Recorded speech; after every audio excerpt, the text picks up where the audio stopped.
et bienvenue dans ce nouveau numéro d'Il était une fois en Asie. Il est le plus grand des voleurs, mais c'est aussi un gentleman. Non, nous n'allons pas parler d'Arsène Lupin, mais plutôt de son petit-fils Lupin III qui a fait son comeback récemment au cinéma. Un personnage créé en 1967 par Monkey Punch, mangaka japonais féru d'Arsène Lupin, et qui a eu un tel succès qu'il est à la tête d'une franchise de plus de 50 ans. Jugez plutôt, il y a au moins 9 séries de mangas et one-shots publiées depuis 1967, dont 2 signées de Monkey Punch, 7 séries animées produites entre 1971 et 2018, 11 films d'animation produits depuis 1978, 27 téléfilms produits depuis 1989 à compter d'un par an, 4 OAV sortis entre 1989 et 2012, et enfin 2 films live-action dont le plus récent est réalisé par Yuhei Kitamura, le réalisateur de Midnight Midway et Azumi. Après avoir fait une sorte de vue d'ensemble, parlons un peu de l'univers en lui-même et notamment de ses personnages. Comme évoqué plus tôt, Lupin III est bien évidemment le petit-fils d'Arsène Lupin et comme lui, il est cambrioleur, même s'il se présente surtout comme un bon samaritain en temps voulu. Au départ, Monkey Punch voulait faire une adaptation directe d'Arsène Lupin, mais son éditeur lui a suggéré de faire une variation plus moderne, d'où ce petit-fils qui est un mélange entre Arsène et James Bond qui était très à la mode à l'époque. Au fil des histoires, Monkey Punch va l'entourer de personnages secondaires qui deviendront si importants qu'ils feront partie intégrante de la plupart de ses aventures.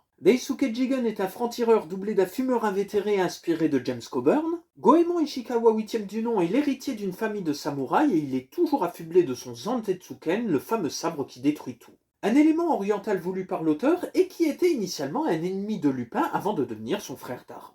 Fujiko Mine est l'archétype de la femme fatale, celle qui va vous aider autant que vous mettre des bâtons dans les roues. Un personnage qui était au départ un ensemble de personnages féminins du même type, un peu comme les James Bond Girls, avant que l'auteur ne décide d'en faire un seul. Enfin, il y a l'agent d'Interpol Kwashi Zenigata qui leur court après dans chacune de leurs aventures, ce qui ne l'empêche pas de les aider parfois. La couleur des vestes de Lupin III correspond à des périodes spécifiques de la franchise. Le rouge pour la version de Monkey Punch, le vert pour la version d'Hayao Miyazaki qui a travaillé sur les 2 premières séries et le château de Cagliostro, le rose pour la 3e série diffusée dans les années 80, et enfin le bleu pour les versions des années 2010. Si le manga n'a jamais été publié en France, en revanche ce n'est pas le cas des animés qui ont fini par débarquer à partir des années 80. Durant longtemps, Lupin III n'a pas pu s'appeler Lupin III et pour cause, les ayants droit de Maurice Leblanc ne voulaient pas qu'il s'appelle ainsi en dehors du Japon. Lupin III a donc été baptisé en France Wolf, Vidocq, Lupin III ou encore Edgar de la Cambriole. Pour des raisons plus obscures, d'autres personnages de la franchise ont été rebaptisés en France. Fujiko est devenu Magali et Zenigata est devenu la Cogne. Mais cela n'est plus le cas depuis 2012 puisque les droits patrimoniaux de Maurice Leblanc se sont stoppés, permettant ainsi aux personnages de retrouver leur nom d'origine dans le monde. L'univers de Lupin III est tellement accessible que vous pouvez regarder absolument n'importe quoi dans la franchise sans être perdu. Les seuls éléments récurrents sont les personnages principaux et encore on vous les représente à chaque fois. Je vais donc vous présenter un panel de films et téléfilms que j'ai vus, que j'apprécie à divers degrés et qui sont tous disponibles en France sauf un. J'ai volontairement mis de côté le château de Cagliostro qui est un excellent film, mais aussi l'arbre qui cache la forêt. Il me paraissait donc plus logique de parler d'œuvres moins connues mais tout aussi intéressantes. Donc si vous êtes prêts, partons à l'aventure avec Lupin III. Numéro 1. Lord de Babylone. Connaissant la franchise pour avoir travaillé sur les 2e et 3e séries ainsi que sur le château de Cagliostro, Shigetsugu Yoshida partage la réalisation de Lord de Babylone avec ni plus ni moins que Seijun Suzuki. Réalisateur des mythiques Vagabonds de Tokyo et Détective Bureau 1, 2, 3, Seijun Suzuki avait été salement licencié par la Nikkatsu suite à la production de La Marque du Tueur. S'ensuivit un long procès qu'il remporta et une traversée du désert qui l'empêchera de tourner avant 1977. Ainsi, il put tourner quelques films, dont ce 3e film Lupin III qui se révèle être sa seule incursion dans l'animation.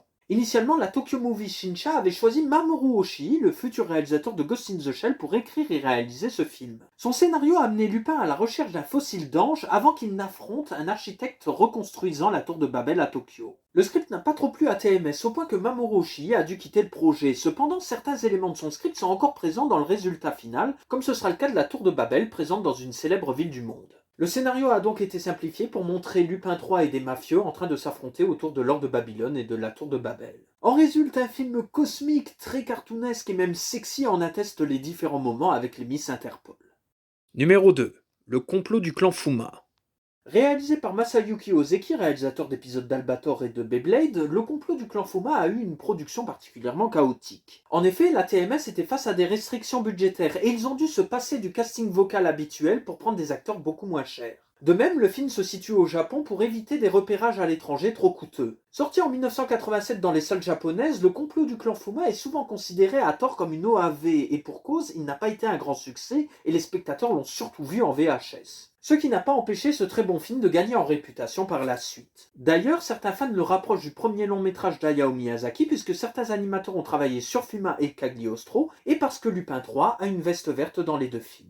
Le film débute sur le mariage de Goemon et Murasaki, fille de la famille Suminawa. Cette dernière possède un vase qui est convoité par le clan Fuma afin de trouver un trésor. Ozeki multiplie d'ailleurs les scènes d'action, que ce soit les duels ou alors les courses-poursuites qui se révèlent particulièrement endiablées. Le Nantrel multiplie d'ailleurs tous les obstacles possibles et envisageables, que ce soit la traversée d'une rue bondée, d'une cure thermale ou alors même une route semée d'embûches. Si le compositeur Yuji Ono n'est pas de la partie pour des raisons budgétaires encore une fois, il se trouve que son successeur Kiyoshi Miura a fait un excellent travail avec un score très années 80 mais agréable à écouter. Numéro 3. Adieu Nostradamus.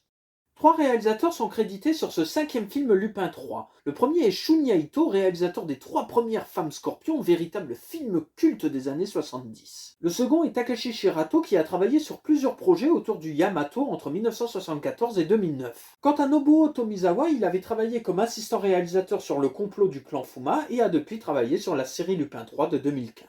Le film se situe en janvier 1999, ce qui n'a rien de très étonnant en vue de l'apocalypse ambiant dans lequel règne le film, avec une secte qui veut faire régner la terreur dans le monde, une prise d'otage dans un avion, ou encore un climax qui réussit à réunir la tour infernale pour le côté film catastrophe et d'ailleurs pour le film d'action avec braquage. Un climax hallucinant que même les blockbusters américains les plus destructeurs de l'époque n'ont pas réussi à effleurer un seul instant.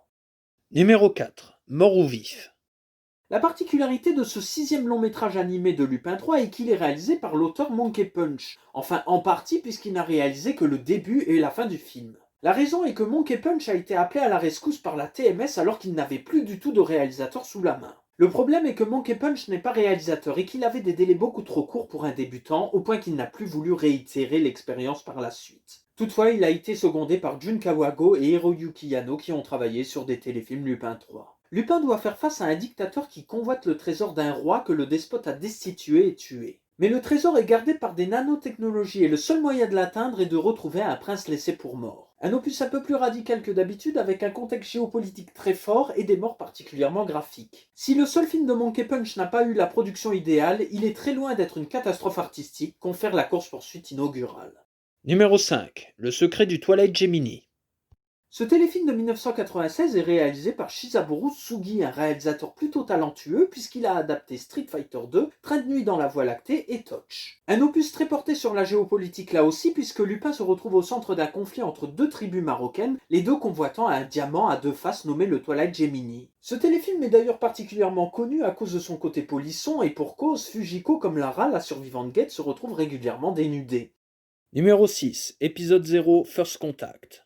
Ce téléfilm du 30e anniversaire de la franchise a été réalisé par Minoru Ohara qui avait été assistant réalisateur sur Le secret du Twilight Gemini. Ce téléfilm est une prequel revenant sur les fondations du groupe. Lupin a volé le cylindre d'un mafieux et ce dernier finit par envoyer son homme de main pour le traquer, soit Jigen. Les deux hommes finissent par s'allier face à des patrons peu scrupuleux et sont vite rejoints par Fujiko qui est l'amante d'un ami mort de Lupin et Goemon qui vient récupérer le fameux Zantetsuken. Sans compter Zenigata qui est là initialement pour arrêter Fujiko et se retrouve finalement à traquer Lupin 3. Une prequel plutôt sympa même si elle prend quelques libertés avec l'œuvre initiale et pour cause, Jigen se retrouve finalement avec le parcours de Goemon dans le manga. Mais est-ce très étonnant de la part d'un téléfilm qui brouille les pistes durant 1h30 ? Pas vraiment.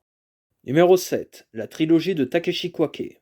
Réalisateur de Redline, Takashi Kwake est également le character designer et directeur de l'animation de la série Une femme nommée Fujiko Mine. Un poste qui lui a permis de réaliser 3 moyens-métrages Lupin 3 entre 2014 et 2019. Le réalisateur réutilise le chara-design qu'il avait instauré dans la série et il se trouve que son style se marie très bien avec la franchise. Le premier film, Le tombeau de Daisuke Jigen, met en scène Lupin et Jigen face à un tireur d'élite. Un opus qui instaure une certaine violence graphique et sexuelle que l'on retrouvera dans les 3 films, les trous de balles étant particulièrement spectaculaires et Fujiko manquant d'être agressée sexuellement devant un public ébahi. Une scène glauque qui confirme le ton adulte de la trilogie. La brume de sang de Goemon Ishikawa se révèle encore plus radicale pour le retour de Goemon, ce dernier liquidant tout sur son passage lors de saillies gore où les membres volent. Quant à Mine Fujiko no Uso, il permet de voir une facette intéressante de Fujiko, un peu à la manière d'Ellen Ripley dans Aliens. Elle se lie d'amitié avec un jeune garçon, devenant une maman de substitution, en plus d'être une véritable combattante. Si dans le premier film, Lupin et Jigen sont les personnages principaux, en revanche, ils sont plus en retrait dans les deux suivants, laissant la place à Goemon puis à Fujiko. Zenigata n'est d'ailleurs présent que dans le second film. Quant au méchant, il semble lié à Mamo, l'antagoniste du premier film de la franchise, Le Secret de Mamo. Il n'apparaît que dans le premier film de Takashi Kwake, mais on se doute qu'il reviendra dans un possible quatrième opus, le film de 2019 se terminant sur une fin ouverte. Mine Fujiko no Uso n'est pas encore disponible en France, mais on se doute que l'éditeur Black Box devrait le sortir d'ici quelque temps comme les deux précédents opus. Numéro 8. The First.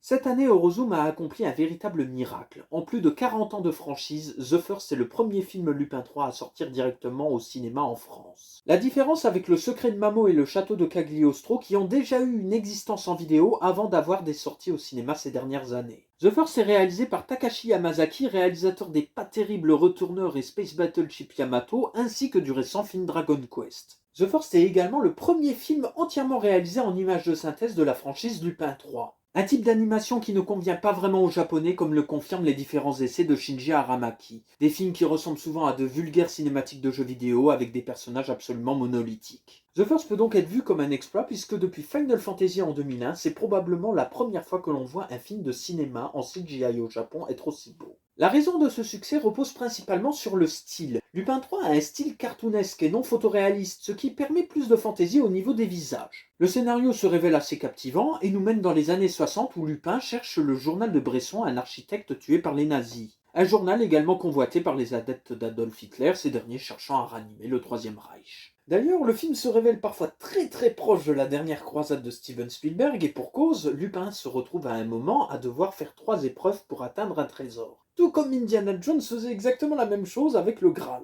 Une référence parfois trop appuyée qui n'empêche pas le film d'être certainement un des films d'aventure les plus trépidants de ces dernières années. Au passage, outre les exemples cités tout le long de la vidéo, vous pouvez également trouver d'autres films et téléfilms à la vente en France. C'est le cas de Goodbye Lady Liberty, du Dictionnaire de Napoléon, de Destination Danger, du Dragon Maudit, du Trésor d'Arimao et enfin d'Opération Diamant. Donc voilà pour ce nouveau numéro d'Il était une fois en Asie, j'espère que cela vous plaira, n'hésitez pas à vous abonner à la chaîne, à commenter la vidéo sur Twitter, sur Facebook ou sur YouTube, à la partager, et sur ce je vous dis à la prochaine.